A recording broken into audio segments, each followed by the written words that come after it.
স্বাগত দীপ্তর সন্ধ্যার সংবাদে। আপনাদের সাথে আছি আমি আনোয়ারুল আলম। শুরুতেই বিআরবি কেবলস সংবাদ শিরোনাম। মির্জা ফখরুল ইসলাম আলমগীর রাষ্ট্রপতি নির্বাচিত, প্রধানমন্ত্রী ও বিরোধী দলীয় নেতার অভিনন্দন। বর্ষা মৌসুমে লোকালয়ে বেড়ে যায় সাপের উপদ্রব, কামড় থেকে রক্ষা পেতে সচেতন হওয়ার পরামর্শ।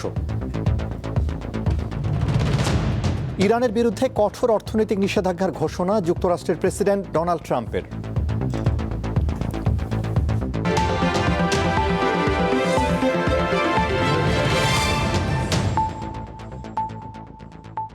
এবারে বিস্তারিত। দেশের 23তম রাষ্ট্রপতি নির্বাচিত হয়েছেন মির্জা ফখরুল ইসলাম আলমগীর। তিনি 255 ভোট পেয়ে নির্বাচিত হন।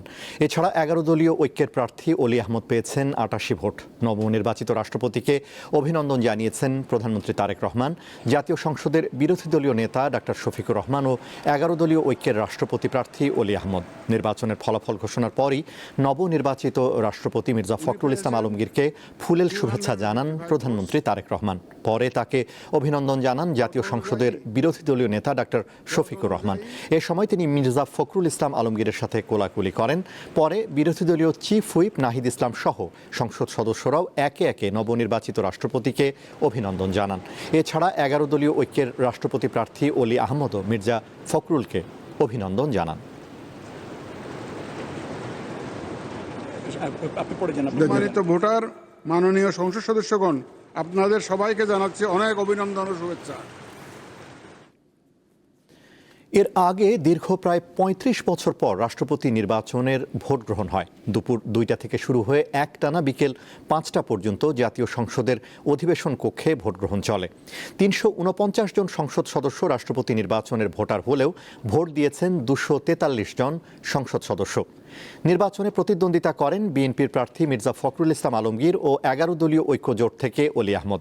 গণনা শেষে প্রধান নির্বাচন কমিশনার এএমএম নাসির উদ্দিন ফলাফল ঘোষণা করেন। পরে নির্বাচন কমিশন গেজেট প্রকাশ করবে। শুক্রবার সন্ধ্যায় বঙ্গভবনের দরবার হলে নতুন রাষ্ট্রপতির শপথ নেওয়ার কথা রয়েছে।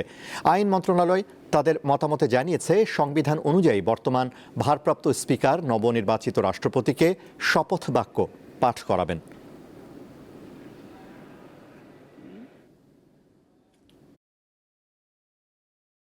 এখানে বিরোধী দলের পক্ষ থেকেও প্রার্থী আছে, সরকারি দলের পক্ষ থেকেও আছে। মাঝে অনেকবার বিনা প্রতিদ্বন্দ্বিতা নির্বাচিত হয়েছে। গণতান্ত্রিক ধারায় প্রতিদ্বন্দ্বিতার মাধ্যমে নির্বাচন হওয়াটা উচিত। এমন একজন ব্যক্তিকে বাংলাদেশের রাষ্ট্রপতি পদে নমিনেশন দিয়েছেন, যিনি ওনার জীবনের বেশিরভাগ সময় বাংলাদেশের জন্য, দেশের জন্য কাজ করেছেন, দলের জন্য কাজ করেছেন। দলের সবচাইতে বিপদের সময় উনি দলের পাশে ছিলেন। এরকম একটি মানুষ প্রেসিডেন্টের চেয়ারকে অলঙ্কৃত করতে যাচ্ছে এবং নির্বাচন হচ্ছে। আমরা যে গণতন্ত্রের কথা বলে আসছি এতদিন, সেই গণতন্ত্রের প্রতিফলন ঘটছে। বাংলাদেশে কবে সত্যিকার অর্থে প্রেসিডেন্ট নির্বাচন হয়েছে আমার মনে হয় জনগণ ভুলেই গেছে। এবং আজকে একটি নির্বাচিত সংসদে যে প্রেসিডেন্টের নির্বাচন হচ্ছে, এটাও তো আমাদের জন্য বড় পাওয়া। সংস্কার প্রস্তাব অনুযায়ী রাষ্ট্রপতি নির্বাচন হচ্ছে না বলে মন্তব্য করেছেন জাতীয় নাগরিক পার্টির আহ্বায়ক ও বিরোধী দলীয় চিফ হুইপ নাহিদ ইসলাম। রাষ্ট্রপতি নির্বাচনকে কেন্দ্র করে দুপুরে জাতীয় সংসদ ভবনে সাংবাদিকদের তিনি একথা বলেন। আমরা রাষ্ট্রপতি নির্বাচনে যেই ধরনের সংস্কার প্রস্তাবনা ঐক্যমত হয়েছিলাম সেই অনুযায়ী নির্বাচনটা হবে, কিন্তু সেই অনুযায়ী নির্বাচনটা হচ্ছে না। ফলে সেই জায়গায় আমরা আমাদের যে সংস্কারের আকাঙ্ক্ষা, সেই আকাঙ্ক্ষাটায় ধাক্কা খেয়েছে। রাষ্ট্রপতি নির্বাচিত হচ্ছে আমাদের যে ফ্যাসিবাদী স্বৈরতান্ত্রিক যেই ব্যবস্থা, যে সাংবিধানিক ব্যবস্থা ছিল, সেটার ধারাবাহিকতা হিসেবে কিন্তু বর্তমান রাষ্ট্রপতি নির্বাচিত হচ্ছে, নতুন কিছু না। কিন্তু রাজধানীর বিমানবন্দর এলাকার একটি ফিলিং স্টেশন থেকে 1,21,75,000 টাকা ডাকাতির ঘটনায় মূল হোতা জলিল সহ 3 জনকে গ্রেফতার করেছে র্যাব। সকালে মিডিয়া সেন্টারে র্যাবের লিগ্যাল অ্যান্ড মিডিয়া উইং এর পরিচালক জানান, আসামিদের কাছ থেকে ডাকাতি হওয়া 48 লাখ টাকা উদ্ধার করা হয়েছে। গ্রেফতার আসামিরা 2.5 মাস আগে মতিঝিলে 17 লক্ষ টাকা ডাকাতির সাথে জড়িত। ঘটনার দিন 3 বাইকে 6 জন সহ মোট 9 জন ডাকাতির সাথে জড়িত বলে জানানো হয়। ব্রিফিংয়ে সাংবাদিকদের প্রশ্নের জবাবে তিনি বলেন, বলেন, নতুন আইনে এসআরবি কিভাবে কাজ করবে তা নির্ধারণ করবে সরকার। শুধু নাম পরিবর্তন নয়, কাঠামোগত পরিবর্তন হওয়ায় এসআরবির প্রতিটি সদস্য জবাবদিহিতার মধ্যে থাকবে। যে অর্ডিন্যান্সকে অ্যাক্টে রূপান্তরিত করে র্যাব বাহিনী গঠন করা হয়েছিল, সেই অ্যাক্ট এবং বর্তমানের যে এসআরবি আইন, এই দুটোকে আপনারা পাশাপাশি নিয়ে যদি পর্যালোচনা করে দেখেন, তাহলে বিশেষ কিছু পরিবর্তন আপনারা সেখানে দেখতে পাবেন। বাহিনীর কোনো সদস্য যদি কোনো রকমের অন্যায় বা দুর্নীতির সাথে যুক্ত হয়, তাহলে এই বাহিনীর প্রতিটি সদস্য, সে যেই লেভেলেই থাকুক না কেন, সর্বনিম্ন থেকে সর্বোচ্চ পর্যন্ত প্রত্যেক সদস্যই কিন্তু আইনের আওতায় আসতে বাধ্য থাকবে। সম্প্রতি সরকার অত্যাবশ্যকীয় ওষুধের মূল্য ও তালিকা বাতিল করে সাধারণ মানুষের জন্য দুর্ভোগ বয়ে এনেছে। ওষুধ কোম্পানি এবং কিছু মানুষের স্বার্থকে সফল করার জন্যই এমন সিদ্ধান্ত নেওয়া হয়েছে। বৃহস্পতিবার রাজধানীতে এবি পার্টি আয়োজিত সংবাদ সম্মেলনে এসব কথা বলেন দলের সাধারণ সম্পাদক আসাদুজ্জামান ভূঁইয়া ফুয়াদ। বর্তমান সরকার ওষুধ শিল্পকে এই খাতের মালিকদের কাছে বিক্রি করে দিচ্ছে বলে অভিযোগ করেন তিনি।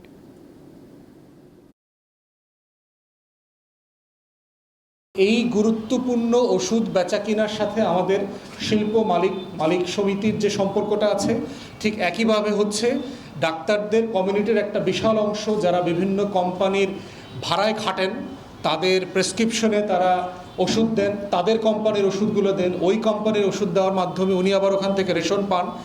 এই স্বার্থান্বেষী গোষ্ঠীর কারণে সরকার এই কাজটা করেছে এবং সরকারের গুরুত্বপূর্ণ মন্ত্রীরা এর সাথে জড়িত, উপদেষ্টারা জড়িত, তাদের আত্মীয় স্বজনরা জড়িত এই কাজের সাথে। কিন্তু কাজটা কার বিরুদ্ধে গেল? আমার গরিব মানুষের বিপক্ষে গেছে। বর্ষাকাল সাপের প্রজনন মৌসুম হওয়ায় খাবারের সন্ধান ও প্রজননের জন্য উঁচু বা শুকনো স্থান বেছে নেয় সাপ। এতে প্রতি বছরে বর্ষায় লোকালয়ে বেড়ে যায় সাপের উপদ্রব। অসচেতনতা ও অসাবধানতার কারণে অনেক কৃষক সাপের কামড়ে মারা যান। এ বিষয়ে আতঙ্কিত না হয়ে সচেতনতা বাড়াতে হবে বলে মনে করেন পরিবেশ বিশেষজ্ঞরা। কৃষিজমির আইলের ঘন ঘাস, নরম মাটি, ইঁদুরের গর্ত এবং আর্দ্র পরিবেশ সাপের প্রজননের উপযুক্ত স্থান। বর্ষার স্যাঁতসেঁতে আবহাওয়ার কারণে জমির আইলের আশপাশে সাপের উপস্থিতি এবং নতুন বাচ্চার জন্ম নেওয়ার সম্ভাবনা অনেক বেশি থাকে। এছাড়া উপকূলীয় এলাকার মৎস্য ঘের, বসতবাড়ির আঙিনা, কৃষিজমি সহ ঝোপঝাড়ে, মাঠে ঘাটে চোখে পড়ে অজগর, কেউটে, গোখরা সহ নানা প্রজাতির সাপ। অনেক বিষধর সাপ ডাঙায় উঠে আসে, তখন আমরা অনেক ভীত, বাচ্চা কাচ্চা অনেক ভয় পায়। ডিম ফোড়ানোর সময় না আনতে আবার ডিম ফোড়াবে, আর যদি বর্ষার সময় মেঘ দেয় তাহলে ডিমটা কাছে যায়। তো জলাবদ্ধ বুড়ি আছে, এই বিভিন্ন জায়গায় আসছে সাপ। শুধুমাত্র মংলার সুন্দরবনেই ২৬ প্রজাতির সাপ রয়েছে।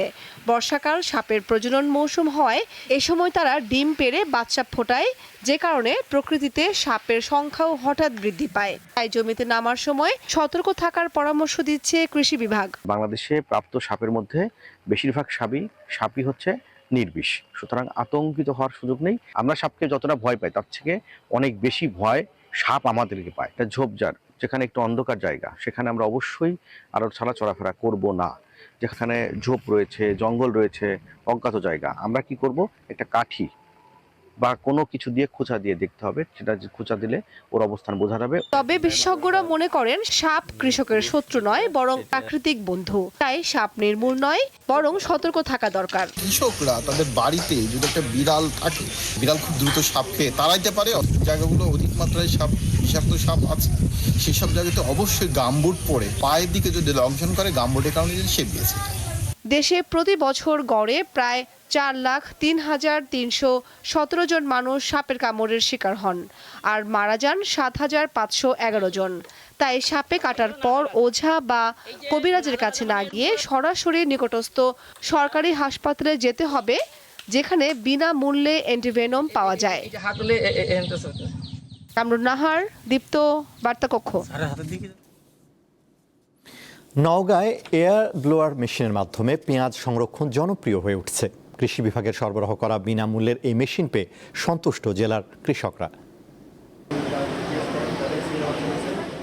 পেঁয়াজ একটি পচনশীল সবজি, যে পেঁয়াজটি যথাযথভাবে সংরক্ষণ করা না গেলে পেঁয়াজটি অনেক সময় উৎপাদনের পরে নষ্ট হয়ে যায়, পচে যায় এবং আপৎকালীন সময়ে বাজারে এই পেঁয়াজ সংকটের কারণে পেঁয়াজ সংরক্ষণের জন্য প্রাকৃতিক উপায়ে এয়ার ফ্লো মেশিনের মাধ্যমে পেঁয়াজটি সংরক্ষণের পদ্ধতি বর্তমানে জনপ্রিয় হয়ে উঠেছে। যারা পেঁয়াজ লাগায় বা আমরা লাগাই, প্রতিবারে পেঁয়াজ রাখা যায় না, মানে কিছুদিনের মধ্যে নষ্ট হয়ে যায়। কৃষি অফিস থেকে এই মেশিনটা পাওয়ার জন্যই আমাদের মনে করো পেঁয়াজটা আমরা সংগ্রহ করে রাখি, এখন মোটামুটি ভালো আছে, আশা করা হচ্ছে পরে ফল ভালো পাওয়া যাবে। আর এখানে প্রায় 250 মণ পেঁয়াজ আমি রাখছি, এখন পর্যন্ত আল্লাহর মধ্যে ভালো আছে। তো বর্তমানে যে বিদ্যুতের সমস্যা, এটাতে একটু প্রবলেম হচ্ছে। এটাতে নিরবচ্ছিন্ন যদি বিদ্যুৎ থাকে তাহলে আমার মনে হয় সঠিক মানের পেঁয়াজ যদি রাখা যায় তাহলে আমার মনে হয় ভালো থাকবে। এয়ার ফ্লো মেশিনে পেঁয়াজ সংরক্ষণ করে, প্রাকৃতিক উপায়ে সংরক্ষণ করে কৃষকেরা বাজারে যখন দাম থাকে তখন এটা বিক্রয় করে চাষিরা লাভবান হবে এবং বাজারে যে আকাশচুম্বী যে দামের একটা প্রবণতা থাকে এটা থেকে রক্ষা পাবে, ফলে ক্রেতারাও লাভবান হবে, আমদানি নির্ভরতাও কমবে। কৃষকদের পক্ষ থেকে আবেদন করা হচ্ছে এই এয়ার ফ্লো মেশিনটি যদি চাষি রয়েছেন তাদের মাঝে যদি সরবরাহ করা হয় তাহলে আগামীতে এই এয়ার ফ্লো মেশিনের মাধ্যমে প্রাকৃতিক উপায়ে পেঁয়াজের সংরক্ষণ আরো বাড়বে। আপৎকালীন সময়ে যে পেঁয়াজ আমদানি করতে হয় সে আমদানি কম করতে হবে এবং বাজারে পেঁয়াজের সাশ্রয়ী মূল্যে যারা ক্রেতা রয়েছেন তারা পেঁয়াজটি কিনতে পারবে, এমনটি জানিয়েছেন এই এয়ার ফ্লো মেশিনের মাধ্যমে পেঁয়াজ সংরক্ষণকারী চাষিরা। মোহাম্মদ আব্দুর রউফ, দীপ্ত নিউজ, নওগাঁ। আন্তর্জাতিক ইরানের বিরুদ্ধে সবচেয়ে কঠোর অর্থনৈতিক নিষেধাজ্ঞার ঘোষণা দিয়েছেন যুক্তরাষ্ট্রের প্রেসিডেন্ট ডোনাল্ড ট্রাম্প। পাশাপাশি তেহরানের সঙ্গে ব্যবসা করা যে কোনো দেশকেও ভয়াবহ অর্থনৈতিক পরিণতির হুমকি দেন তিনি। স্থানীয় সময় বুধবার সামাজিক যোগাযোগ মাধ্যম ট্রুথ সোশ্যালে দেওয়া এক পোস্টে তিনি এ ঘোষণা দেন। পোস্টে ট্রাম্প জানান, ইরান চুক্তি করার সুযোগ হাতছাড়া করেছে, তাই এখন নজিরবিহীন অর্থনৈতিক যুদ্ধ ও অবরোধের মুখোমুখি হতে হবে দেশটিকে। পাশাপাশি তেহরানের সাথে ব্যবসা বাণিজ্য বজায় রাখা কিংবা সহায়তা করা যে কোনো দেশের উপর অর্থনৈতিক নিষেধাজ্ঞা আরোপের হুমকি দেন তিনি। তবে দেশগুলোর বিরুদ্ধে কী ধরনের পদক্ষেপ নেওয়া হবে সে বিষয়ে নির্দিষ্ট করে কিছু বলেননি ট্রাম্প।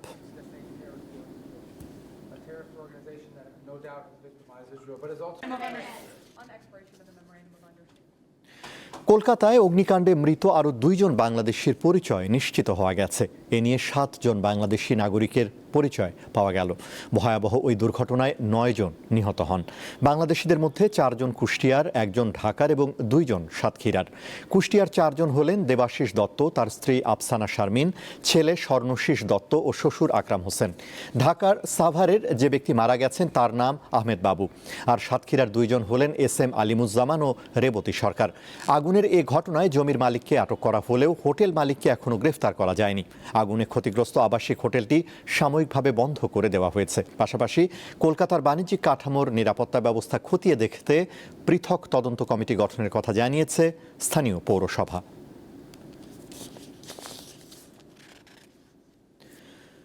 ইউক্রেনের রাজধানী কিয়েভে রাশিয়ার হামলায় অন্তত 15 জন নিহত হয়েছেন। বৃহস্পতিবারের হামলায় কিয়েভের 2টি জেলার আবাসিক ভবন, গুদাম, একটি শিশু হাসপাতাল, একটি স্কুল ক্ষতিগ্রস্ত হয়েছে। আকাশ প্রতিরক্ষা ব্যবস্থার তীব্র সংকটের সুযোগে সম্প্রতি ইউক্রেনের উপর বিমান হামলা জোরদার করেছে রাশিয়া। বিষয়টি অকপটে স্বীকার করেছেন খোদ ইউক্রেনের প্রেসিডেন্ট ভলোদিমির জেলেনস্কি। তিনি জানান, আকাশ প্রতিরক্ষার অভাবে মস্কোর হামলায় প্রাণহানি ও ক্ষয়ক্ষতি বাড়ছে। তবে যুদ্ধ সক্ষমতা দুর্বল করার লক্ষ্যে রাশিয়ার তেল স্থাপনা ও বিভিন্ন গুরুত্বপূর্ণ অবকাঠামো লক্ষ্য করে পাল্টা হামলার মাত্রা বাড়াচ্ছে ইউক্রেনও।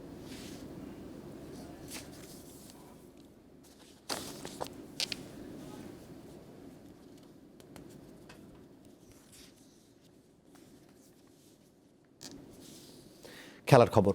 সিরিজের শেষ টেস্টে স্বাগতিক অস্ট্রেলিয়াকে চাপে ফেলতে প্রথম ম্যাচের কৌশলে এগিয়ে যেতে চান বাংলাদেশ দলের হেড কোচ ফিল সিমন্স। আসন্ন ম্যাচের প্রস্তুতিতে ম্যাকাইতে নিয়মিত অনুশীলন করছে টাইগাররা। দলীয় অনুশীলন শেষে গণমাধ্যমের মুখোমুখি হন বাংলাদেশের প্রধান কোচ। এ সময় অস্ট্রেলিয়ার বিপক্ষে সিরিজ জয়ের লক্ষ্যে রণকৌশলের কথা জানিয়েছেন সিমন্স। সিমন্সের ভাষায়, প্রথম ইনিংসে বড় রান করতে পারলেই ভালো। সিরিজের দ্বিতীয় ও শেষ টেস্টটি ম্যাকাইয়ে মাঠে গড়াবে 22 আগস্ট।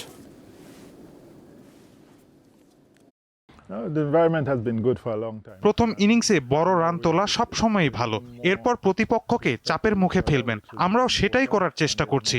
ব্যাট করে প্রথম ইনিংসে বড় রান তুলতে চেষ্টা করছি এবং এটা নিশ্চিত করতে চাই যেন আমাদের স্কোরে পৌঁছাতে প্রতিপক্ষকে অনেক পরিশ্রম করতে হয়। এএফসি চ্যালেঞ্জ লিগের ড্রয়ে ফর্টিসের প্রতিপক্ষ ভারত কুয়েতের ক্লাব। কিরগিজস্তানের মুরাস ইউনাইটেডকে হারিয়ে এএফসি চ্যালেঞ্জ লিগের মূল পর্বে জায়গা করে নিয়েছে বাংলাদেশের ফর্টিস। বৃহস্পতিবার অনুষ্ঠিত হয়েছে মূল পর্বের ড্র। সেখানে ভারত, কুয়েত ও তাজিকিস্তানের ক্লাবের সঙ্গে একই গ্রুপে পড়েছে পা ওমর ইব্রাহিমদের দল।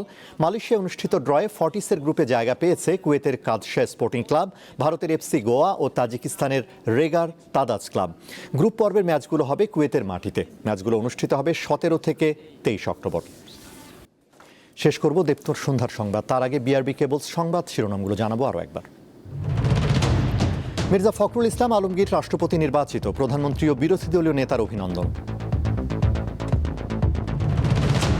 বর্ষা মৌসুমে লোকালয়ে বেড়ে যায় সাপের উপদ্রব, কামড় থেকে রক্ষা পেতে সচেতন হওয়ার পরামর্শ। ইরানের বিরুদ্ধে কঠোর অর্থনৈতিক নিষেধাজ্ঞার ঘোষণা যুক্তরাষ্ট্রের প্রেসিডেন্ট ডোনাল্ড ট্রাম্পের।